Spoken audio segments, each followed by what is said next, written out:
very well, and also Donkey Kong very well. Yeah. So, I mean, or Cloud.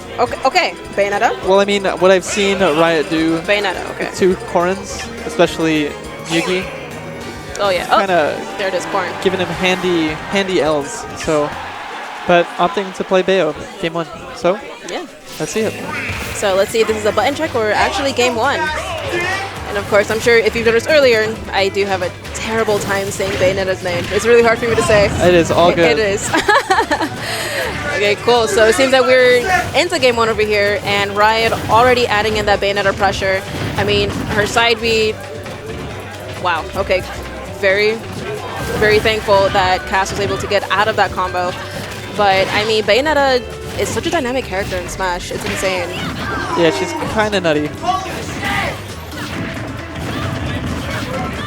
And I think that is the stock. Wow, that's the stock.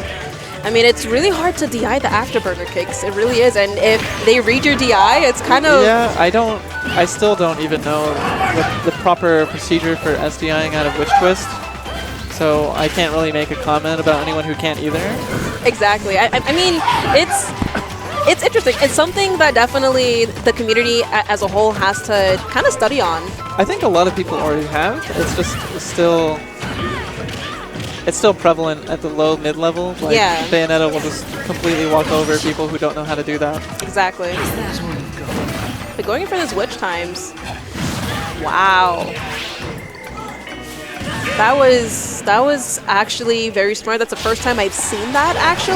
That was impressive. That was very impressive. Not gonna lie. I'm surprised that he knew that it was gonna shift her towards because what off was the crazy stage. was out of the witch time. It wasn't while Exactly, she yeah. was in witch It was time. out of the witch time. So I was like, what? Yeah. So, I Pretty mean, sick. and Riot seems to be pretty happy about it too. You know, he has a little smirk on his face. I think the only person who isn't happy is Dyer, who is vehemently screaming about it. Oh, yeah.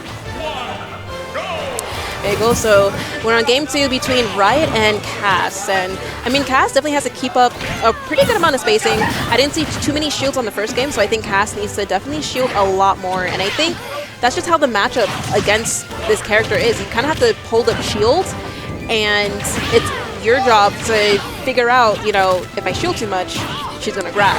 Yeah, and So- her grab's not really yielding her that much anyway, so would you rather take the grab or would you rather take 45% or possibly dead? Exactly. An impressive crouch, dodging that Dragon Lance.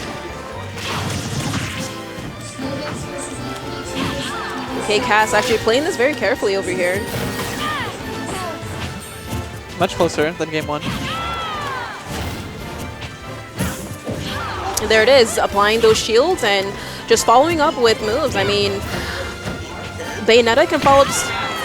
Wow, okay. I'm actually surprised that I actually hit her hurt box. Yeah, that was a pretty interesting confirm.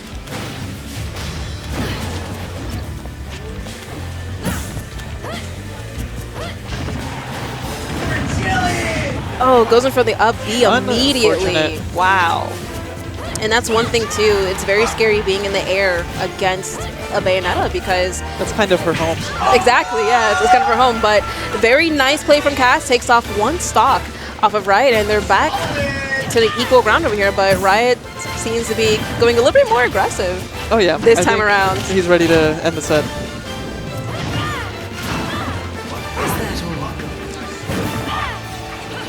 And goes in for the down smash again with Witch Time. Wow. 2 solid witch times. Takes the set. Everybody clapping for Riot. Yep. His hardest match of the night, I'm sure.